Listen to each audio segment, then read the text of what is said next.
Nós vamos orar ao Senhor e depois vamos ouvir a sua palavra, conforme está no Evangelho segundo escreveu Mateus, capítulo de número 10. Meu propósito nessa manhã com os irmãos vai ser nós darmos uma olhada de forma panorâmica a esse capítulo e tentar tirar dele um princípio fundamental, algo que nós encontramos como, penso eu, sendo o propósito de Mateus, escrevendo à igreja, fortalecê-la diante daqueles tempos de perseguição. Lembrando que, daquilo que nós já temos visto no Evangelho segundo Mateus, também creio que Mateus estava na região da Antioquia, e isso faz com que o seu propósito em ensinar a igreja acerca do reino, para que ela fosse fortalecida diante das perseguições, fizer com que ele, nesse momento agora, mostrasse para a igreja o que aconteceu quando Jesus, no primeiro momento em que reúne os seus discípulos para enviá-los, uma vez dando instruções, ele tem como algo fundamental para que a igreja pudesse vir a ser fortalecida, enfrentando as perseguições e sendo encontrada santa diante do Senhor. Nós vamos orar e logo depois então vamos ouvir a pregação do Senhor no capítulo 10 de Mateus. Senhor nosso Deus, Criador de todo o céu e toda a terra, louvado seja o nome do Senhor. Senhor nosso Deus, nós queremos clamar a Ti, a Tua graça e iluminação sobre nós nesse momento, pois temos cantado a Tua palavra, temos lido a Tua palavra, temos orado conforme a Tua palavra, e nesse momento, Senhor Deus, temos a pregação da Tua palavra. E nessa requer que o Senhor de fato nos ilumine, para que possamos falar aquilo que é palavra do Senhor. E peço ao Senhor a Tua graça sobre a minha vida, como ministro da Tua palavra, que de fato, Senhor, nosso Deus, o que possamos ouvir seja de Ti, para nosso fortalecimento e glória do Senhor. Nós te pedimos assim, em nome de Jesus. Amém. Amém. Mateus capítulo de número 10. O contexto aqui é justamente o Senhor Jesus Cristo, depois de estar ali a realizar vários sinais, vários milagres, testificando acerca do reino de Deus que chegou, ele agora havia chamado os seus discípulos para orar, clamando ao Senhor da seara que envie mais trabalhadores para a seara. Eu acredito que muitos aqui já ouviram isso, acerca da necessidade de nós orarmos, pedindo a Deus, envie mais trabalhadores para a seara. Acredito que seja, inclusive, um clamor da igreja: Senhor, envie trabalhador para a seara. Mas perceba que logo após os discípulos serem orientados a clamar ao Senhor da seara, o Senhor os chama para ir para a seara. E é justamente esse o contexto que nós encontramos no capítulo de número 10, quando, de início, Mateus faz o relato de quem foram os chamados, os escolhidos pelo Senhor. Capítulo 10, versículo 1, ele diz: tendo chamado os seus 12 discípulos, deu-lhes Jesus autoridade sobre espíritos imundos para os expelir e para curar toda sorte de doenças e enfermidades.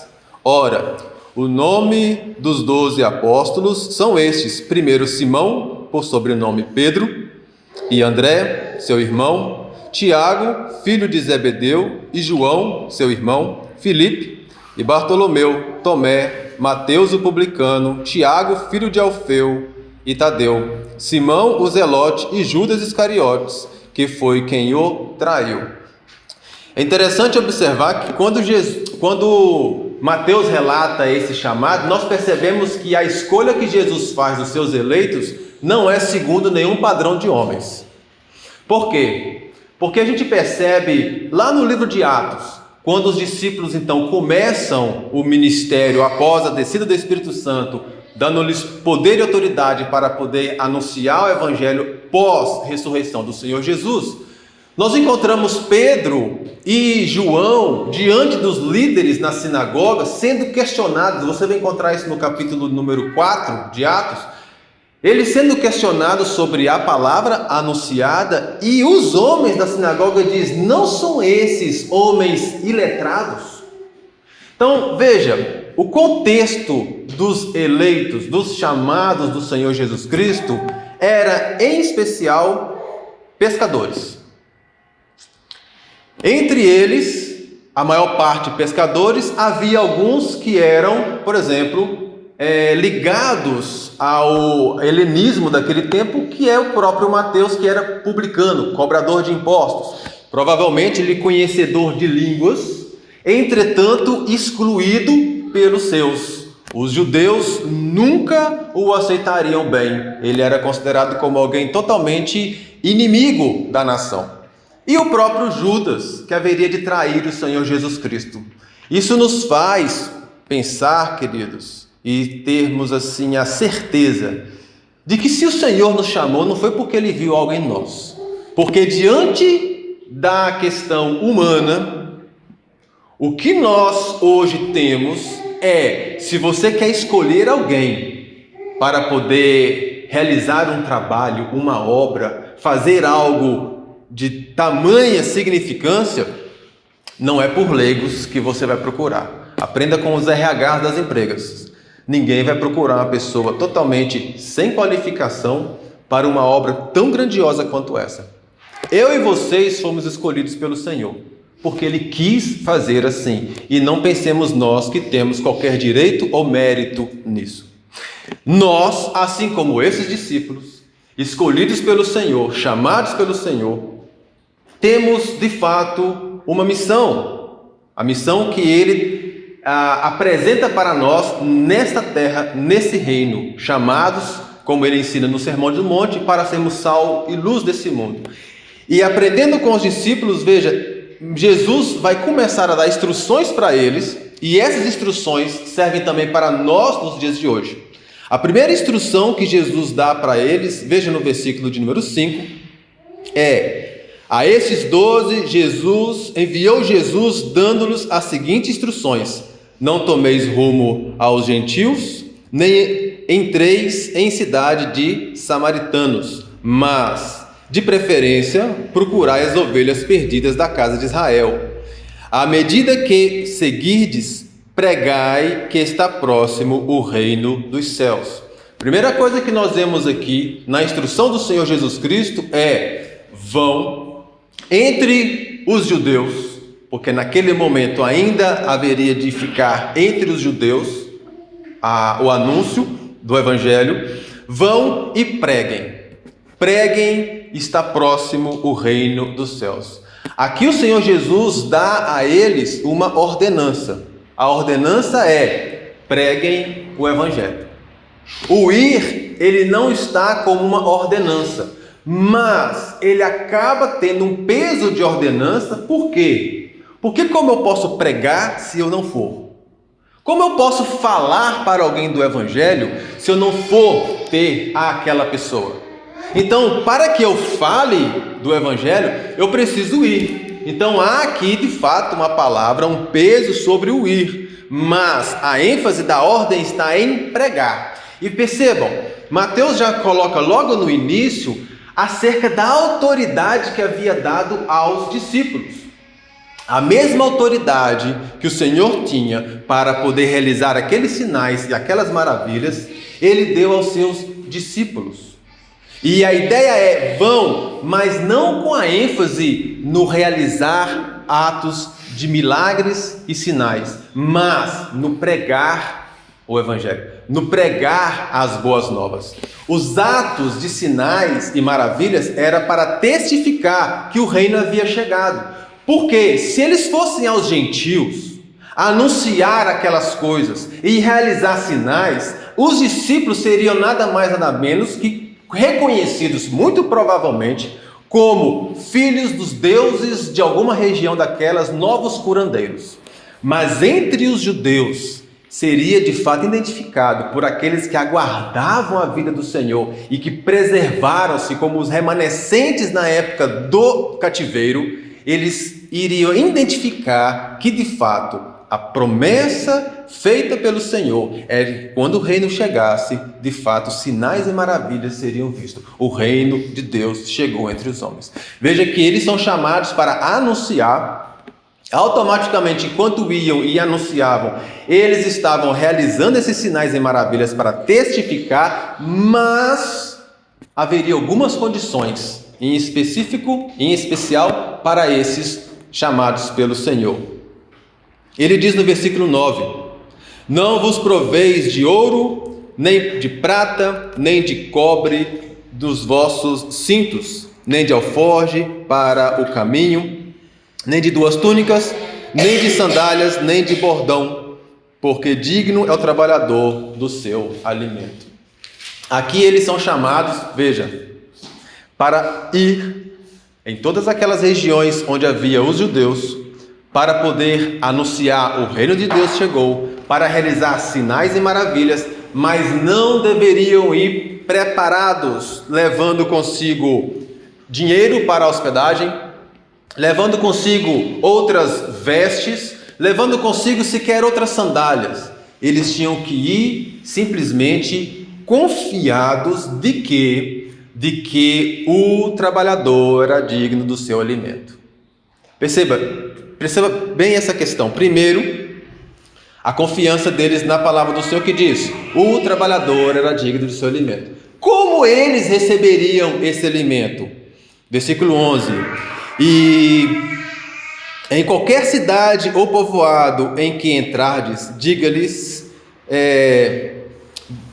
indagai quem neles é digno, e aí ficai até vos retirardes. Ao entrardes na casa, saudai-a. Se, com efeito, a casa for digna, venha sobre ela a vossa paz. Veja, a ideia que o Senhor está dizendo para eles é: vocês vão anunciar, vocês vão realizar essas maravilhas, falar da chegada do reino, não vão levar nada de preparos, imaginando que se chegar em alguma cidade, se calhar não houve onde ficar, eu vou pagar uma hospedagem. Não leve ouro, não leve prata, não leve 2 vestes. Vão e saúdam aquela casa que lhe receber, nelas vocês vão estar até daquele local sair. Isso é algo bem específico para eles. Até aqui é algo bem específico para eles. Eu entendo e percebo que isso não tem a ver conosco nos dias de hoje. Pelo menos essa ideia do ir sem levar nada. A casa que não os recebesse, veja, versículo 13, parte B: se porém não os for, torne para vós outros a vossa paz. Se alguém não vos receber, nem ouvir as vossas palavras, ao sairdes daquela casa ou daquela cidade, sacudi o pó dos vossos pés. Então perceba, o Senhor Jesus está dizendo para eles: vocês vão para anunciar a chegada do reino. Vocês não vão levar nada para poder suprir as próprias necessidades. Vocês vão confiando que o trabalhador é digno do alimento. E vocês vão, uma vez que estão trabalhando nesta seara, no reino do Senhor, vocês vão chegar nas casas. Os que te receberem ali, vocês ficam. Se não, vocês tiram até o pó das sandálias, um anúncio de maldição sobre aquela cidade, e seguem em frente. Vão seguindo em frente. Então perceba, o Senhor Jesus já traz para eles aqui a questão das dificuldades que eles encontrariam na pregação do reino de Deus e na obra que eles haveriam de fazer naquele lugar. Mas a coisa ainda fica pior. Versículo de número 16: eis que eu vos envio como ovelhas para o meio de lobos. Perceba que o próprio Senhor está dizendo: eu estou enviando vocês. Sou eu, diz o Senhor, que estou colocando vocês como ovelhas no meio de lobos. Eu separei vocês, escolhi vocês, dei autoridade a vocês, dou a vocês a ordem de ir e anunciar o que o reino de Deus chegou. Vocês vão realizar sinais e maravilhas, vão confiados de que haverá local para ficar e serão alimentados. No entanto, saiba, eu é que estou enviando vocês como ovelhas no meio de lobos. É interessante pensar isso, não? Que o próprio Senhor Jesus Cristo pega os seus e os envia como ovelhas no meio de lobos. É interessante pensar também nessa relação ovelhas e lobos. Esta guerra que existe, né? Esse conflito que há entre ovelhas e lobo, o lobo querendo destruir a ovelha, o lobo querendo acabar com a ovelha, matar a ovelha. E é interessante pensar que o Senhor Jesus Cristo, que diz: eu vos envio como ovelhas entre lobos, é o mesmo que lá no Éden, quando temos o relato da queda e a maldição devido ao pecado cometido pelo homem, o próprio Senhor Deus diz: eu ponho inimizade entre ti, falando para a serpente, e a descendência da mulher, o descendente dela. Veja, a inimizade posta pelo próprio Deus. O próprio Deus instituindo na terra uma inimizade entre duas descendências. Essa inimizade que nós observamos desde o início do relato bíblico, caminhando sobre toda a história, onde nós temos diversos momentos em que descendências da serpente querem destruir o descendente da mulher.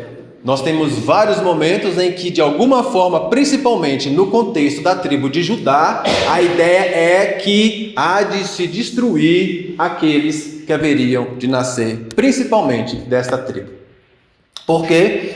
Porque nós vemos que em Jacó, em Judá, né, a descendência de Judá, viria aquele que haveria de reinar para sempre.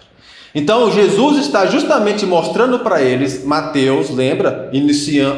Anunciando o evangelho do reino, o reino que chegou, o reino de Deus que está aqui estabelecido. Ele agora que vem e tem um reino adversário contra ele, o reino da serpente contra o reino do Senhor. E o Senhor Jesus está dizendo: estou enviando vocês justamente como ovelhas no meio de lobos, aqueles que querem devorar vocês.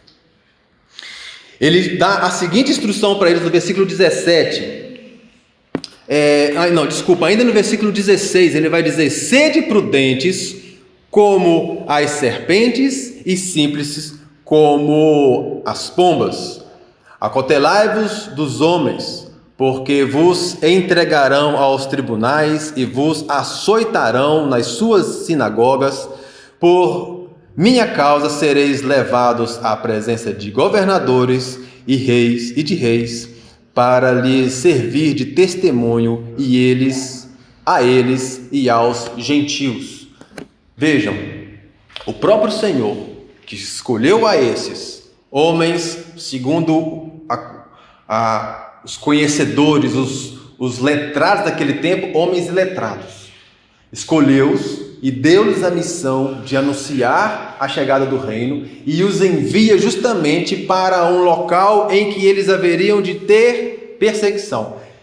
Entende que de alguma forma o Senhor Jesus aqui, ele está falando para os seus discípulos em especial uma palavra profética, porque quando nós temos o retorno desses discípulos, nos momentos em que foram enviados antes da crucificação do Senhor Jesus, nós não vemos nenhum desses relatos e nenhuma das perseguições ao ponto de morte. Entretanto, nós vamos encontrar relatos do livro de Atos que mostram esses acontecimentos. Então Jesus, de alguma forma, está anunciando para eles aquilo que haveria de vir. Percebe? E ele está dizendo: acautelai-vos dos homens, estejam atentos em relação a esses homens, pois eles vão levar vocês às sinagogas, né? Por causa da minha palavra, por causa dele, o Senhor Jesus, por minha causa sereis levados à presença dos governadores e reis, e isso tudo para dar testemunho também diante dos gentios. E quando eles ficassem com medo, assim como nós temos no versículo 11, são alguns versículos chaves, quando ele diz, versículo 10b, porque digno é o trabalhador do seu alimento. No versículo 19 nós temos: e quando vos entregardes, não cuideis em como ou o que haveis de falar, porque naquela hora vos será concedido o que haveis de dizer, visto que não sois vós os que falais, mas o Espírito de vosso Pai é quem fala em vós. Então, perceba que o Senhor Jesus já está dizendo aqui mais outro ponto para eles, que diante daquela ocasião de perseguição, de estar diante de autoridades, de estar ali diante de reis e governantes, que eles tivessem consciência de que a palavra dita seria a palavra instruída pelo Espírito Santo de Deus. Não que a coisa poderia ficar mais suave, né? Não que, imagina, naquele momento agora a situação então vai ficar mais tranquila. Ele vai dizer, não, a coisa vai ainda ficar pior. Porque, versículo de número 21, um irmão entregará à morte outro irmão, e o seu pai ao filho, filhos haverá de se levantar contra os pais, os progenitores e os matarão. Sereis odiados de todos por causa do meu nome. Aquele, porém, que permanecer até o fim, será salvo. Então perceba que o Senhor Jesus Cristo está, mais uma vez, orientando aqui os seus discípulos a dizer para eles: vocês estão indo entre esses lobos, acautelai-vos dos homens, estejam atentos, sejam prudentes como a serpente, porém simples como os pombos, e diante desses homens vocês vão ter do Senhor, do Espírito de Deus, a palavra de sabedoria para lhes dizer. Entretanto, saiba que haverá perseguições, que famílias estarão divididas entre si, coisas terríveis haverão de acontecer. Versículo 23, ele continua dizendo: quando, porém, vos perseguirem numa cidade, fugi para outra, porque em verdade vos digo que não acabareis de percorrer as cidades de Israel até que venha o Filho de Deus. Então até aqui a gente percebe, há uma palavra profética em relação específica aos discípulos. Entretanto, há algo em especial que ele está anunciando aos seus discípulos, que é também para nós, e nós vamos ver isso ao fim. Continuando então, ele vai dizer acerca da característica do discípulo e daquilo que ele haveria de sofrer em semelhança ao seu mestre. Ele diz, verso 24, o discípulo não está acima do seu mestre, nem o servo acima do seu senhor. Basta ao discípulo ser como o seu mestre e ao servo como o seu senhor. Agora veja, ele diz: se chamam Beelzebu ao dono da casa, quanto mais aos seus domésticos. Portanto, não os temais, pois nada há encoberto que não venha a ser revelado, nem oculto que não venha a ser conhecido. Aqui o que nós percebemos é o seguinte: Jesus está dizendo para eles: vocês estão sendo enviados. Aquilo que de fato vocês irão vivenciar, em momento algum, vocês estão numa condição de estar acima daquele que vos envia. Vocês não estão acima do seu Senhor. Basta ao servo ser igual ao seu Senhor, nunca acima do seu Senhor. E se de alguma forma eles de fato estão aqui sendo enviados para poder representantes do Senhor, anunciar a palavra do Senhor, o reino do Senhor entre eles, ele diz: façam isso sem temer aos homens. Por quê? Porque vós não sois, não eis de ficar ocultos. O que é a questão aqui? Entende-se que a questão é: vocês não vão ficar como quem está em um ambiente sem ser identificado. Perceba, se o Senhor Jesus lá no Sermão do Monte já havia instruído aos seus discípulos como viver uma justiça que excede a dos escribas e fariseus, nós já vimos isso, e aí no capítulo 5 ele vai narrar algumas questões que estão relacionadas com a lei, e ele vai dizer: eu porém vos digo, e logo de início ele fala que o chamado para viver no seu reino é ser sal e luz desse mundo. Era impossível então de que um discípulo pudesse ficar oculto. Por ter medo dos homens, muitas vezes nos escondemos para não ser identificados, porque tememos ser prejudicados. Há muitas pessoas que de fato têm medo de se identificar como cristão devido à perseguição. E entende-se que aqui o Senhor Jesus Cristo está dizendo para eles justamente: não tenham medo dos homens, não temam aos homens. Por quê? Porque vocês não vão ficar escondidos, porque vocês não vão ficar ocultos em meio a tudo isso. Não tenham medo dos homens. Ele diz, versículo 26, portanto, não os temais, pois nada há encoberto que não venha a ser revelado, nem oculto que não venha a ser conhecido. O que vos digo às escuras, dizei-o à plena luz, e o que se vos diz ao ouvido, proclamai-o dos eirados. Não temais os que matam o corpo e não podem matar a alma. Temeis antes aquele que pode fazer perecer no inferno tanto a alma como o corpo. Então veja, da mesma forma que o Senhor Jesus diz, olha, confie no que diz respeito ao que vocês terão para suprir as suas necessidades, pois o trabalhador é digno do seu alimento. Confiem também que em qualquer momento, na situação em que vocês estiverem para dar testemunho, o Espírito de Deus estará falando por vós. E saiba que nosso temor não é contra o homem, que pode matar-nos e tirar a vida. Temamos a Deus. O temor é a Deus. A Bíblia em momento algum nos fala para temermos ao diabo. Muitas pessoas dizem que de fato a ideia de lançar o corpo e a alma no inferno é obra do diabo. O diabo, ele de fato tenta, Satanás ao tempo todo procura, enganar a igreja do Senhor e tirar a vida dos homens. Mas somente Deus, de fato, devido à sua ira, tem um inferno preparado para o pecador, para aquele que não se arrepende.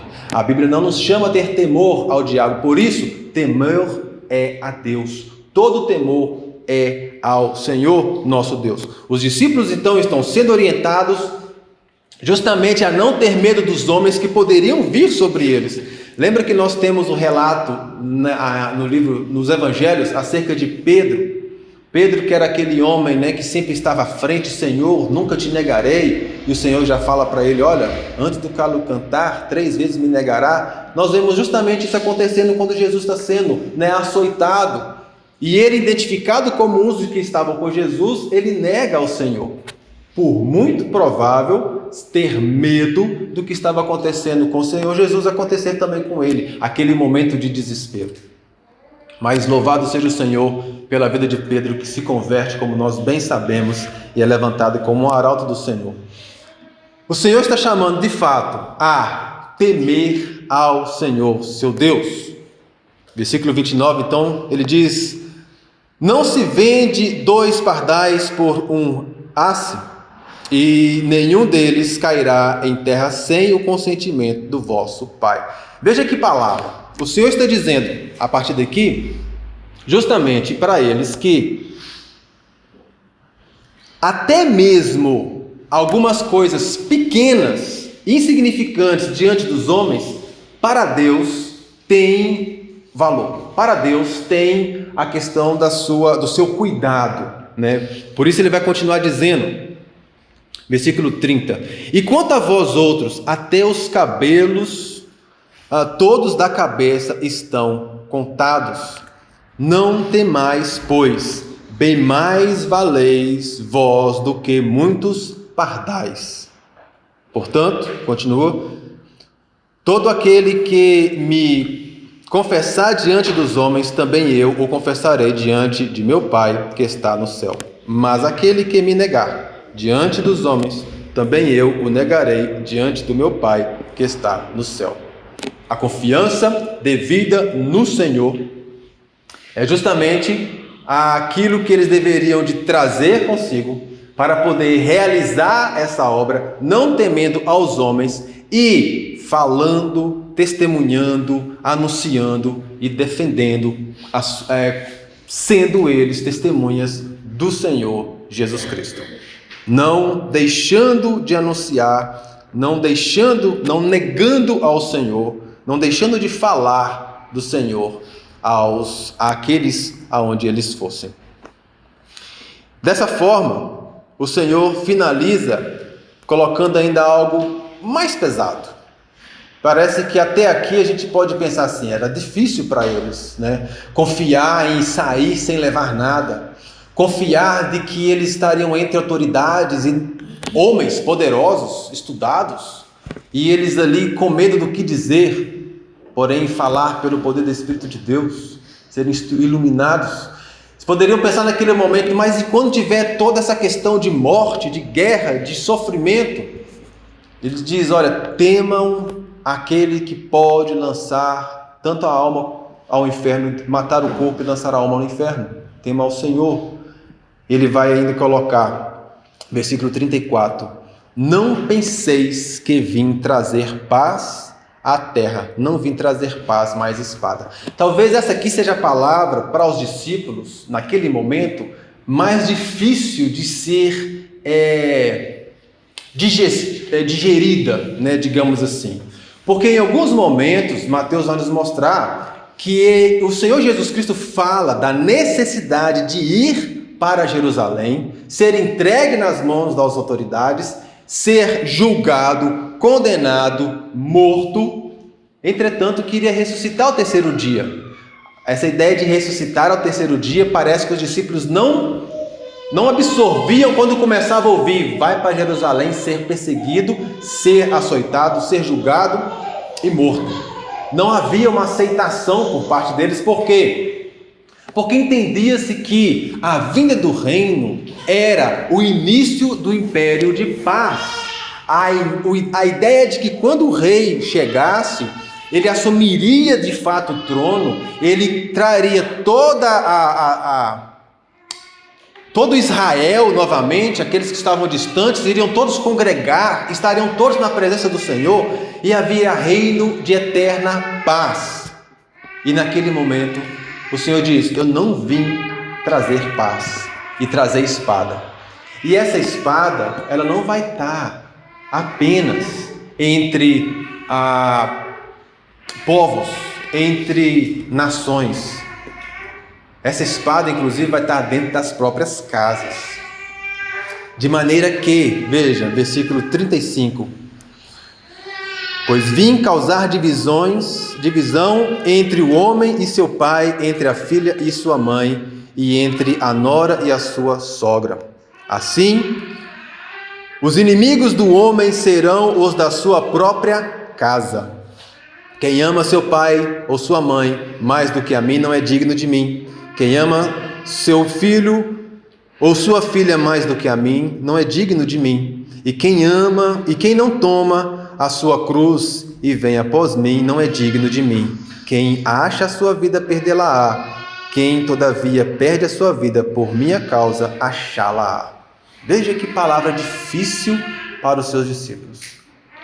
Quem de nós, de fato, tem aquela boa disposição de virar as costas, né, para alguém de casa, uma necessidade da casa, correndo o risco de ser de alguma forma não querido pelo seu de casa, por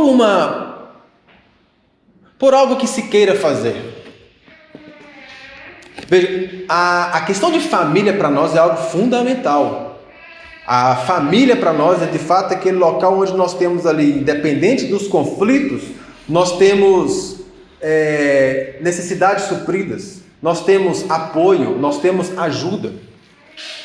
E quando ele diz de fato, se amar a um desses familiares mais do que a mim não é digno de mim, o que a gente percebe aqui de fato é o Senhor dizendo para eles, olha, se vocês estão para poder fazer a minha vontade e obedecer às minhas palavras, sejam isso prioridade na vida de vocês, mesmo que na sua família haja alguém contrário. A ideia basicamente seria esta.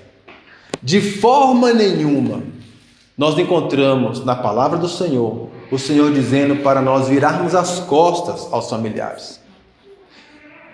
Até mesmo aos nossos inimigos, nós devemos amor. Então não há hipótese alguma a ideia de virar as costas para um familiar, abandonar alguém da casa. A ideia justamente se nós temos que dar ouvidos a alguém, que seja ao Senhor, à palavra do Senhor, e não ao medo do pai, ao medo da mãe, à palavra do irmão, alguma coisa assim que venha a exigir de nós algo. O Senhor Jesus está justamente chamando aos seus discípulos, mostrando para eles que se queremos seguir a Ele, não podemos pensar, deixa antes sepultar o meu pai, deixa-me antes fazer algo. Não, vocês vão seguir ao Senhor. E finalizando no versículo 40, ele diz: quem vos recebe, a mim me recebe. E quem me recebe, recebe aquele que me enviou. Presta atenção nisso. Quem vos recebe, a mim me recebe. E quem me recebe, recebe aquele que me enviou. Os discípulos estavam ali sendo enviados como embaixadores do rei. Aqueles que de fato estavam ali levando a própria presença do rei. Isso para nós é muito claro, mas eu queria que você observasse que aqui nós vemos que há aqueles que haveriam de ouvir e receber a palavra e receber os discípulos. Haveria aqui aqueles que de fato haviam de dar não apenas abrigo, mas também de ouvir a palavra dos discípulos, ouvir o que eles estavam ali a nos ensinar. Finalizando, quem, versículo 41, recebe um profeta, no caráter de um profeta, receberá galardão de profeta. Quem recebe um justo, no caráter de justo, receberá o galardão de justo. E quem der a beber, ainda que seja um pouco de água fria a um desses pequeninos, por ser este meu discípulo, em verdade vos digo que de modo algum perderá o seu galardão. Então vejam, diante de tudo aquilo, diante de toda a perseguição, diante de todo o risco de morte, diante das preocupações de suprimento, alimento, diante da questão de ser de gerar conflito até mesmo dentro do próprio lar, o Senhor está dizendo para eles ali, naquele momento, diante de tudo isso, saibam, haverão aqueles que haverão de ouvir o Evangelho. Haverão aqueles que haverão de dar ouvidos a vocês. Sempre haverá aqueles que haverão de receber as boas novas de salvação. Como eu disse, de uma forma muito específica, o Senhor Jesus Cristo comissionou esses 12 naquele momento para fazer daquela forma. É muito comum nós ouvirmos algumas coisas relacionadas a métodos mediante o capítulo 10 de Mateus. Obra missionária. Métodos para a obra missionária. O que nós devemos fazer? Nós devemos devemos pregar o reino. Bater de porta em porta. Talvez ir de 2 em 2.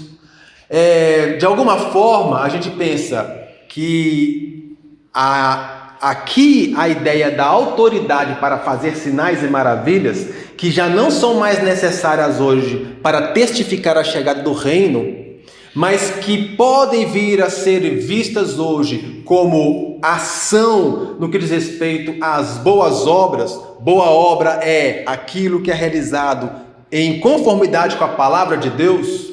Tudo aquilo que nós fazemos em conformidade com a palavra de Deus, fazemos boas obras porque fomos predestinados para as boas obras.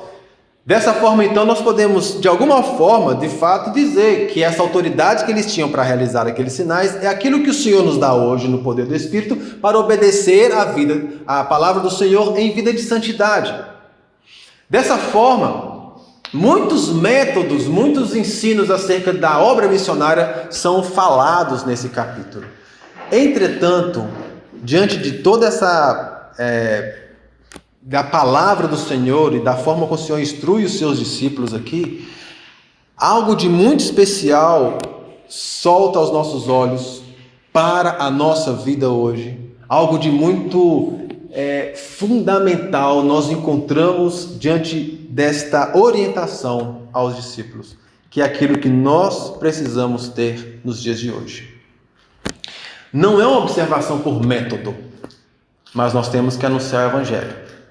Não é uma observação no que diz respeito às obras, aos milagres. Como eu disse, não é necessário mais hoje, mas nós temos que viver de fato a santidade. Não é mais uma ideia de não levar dinheiro e vestes e algo assim, né? De confiar na questão de estarmos na casa de alguém, se hospedar na casa de alguém. Em tudo o que se pode observar aqui está a palavra confiança. A palavra confiança. Ser chamado para anunciar o Evangelho, confiando que o Senhor haveria de trazer aqueles que iriam ouvir o Evangelho. Ser levado aos homens e muitas vezes ser colocado diante de momento de morte, confiando que o Senhor, naquele momento, daria palavras para serem anunciadas entre aqueles. Confiar que todo trabalhador é digno do seu alimento. Confiar que, temendo ao Senhor, nós não temeremos aos homens. Qual é hoje a confiança que você tem em Deus para fazer aquilo que Deus chamou você para fazer na sua vida?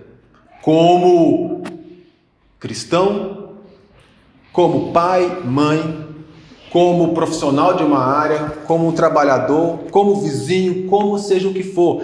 Cada um de nós somos um cristão individual no local onde o Senhor nos colocou para poder fazer a obra do Senhor, anunciar o reino do Senhor, viver a santidade do Senhor.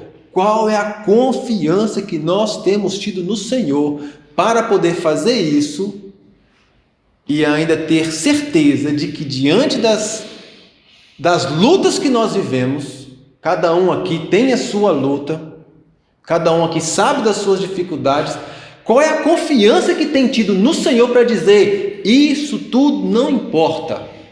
Importa é temer a Deus.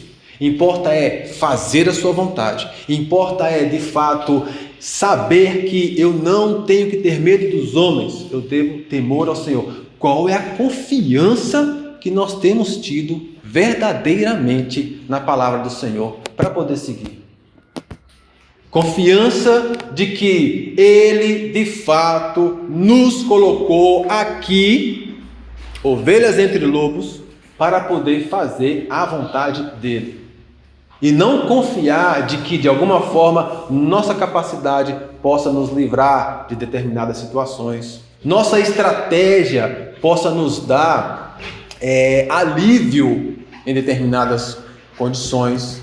É óbvio que o Senhor vai nos usar, dentro das capacidades que Ele nos dá, para realizar a sua obra.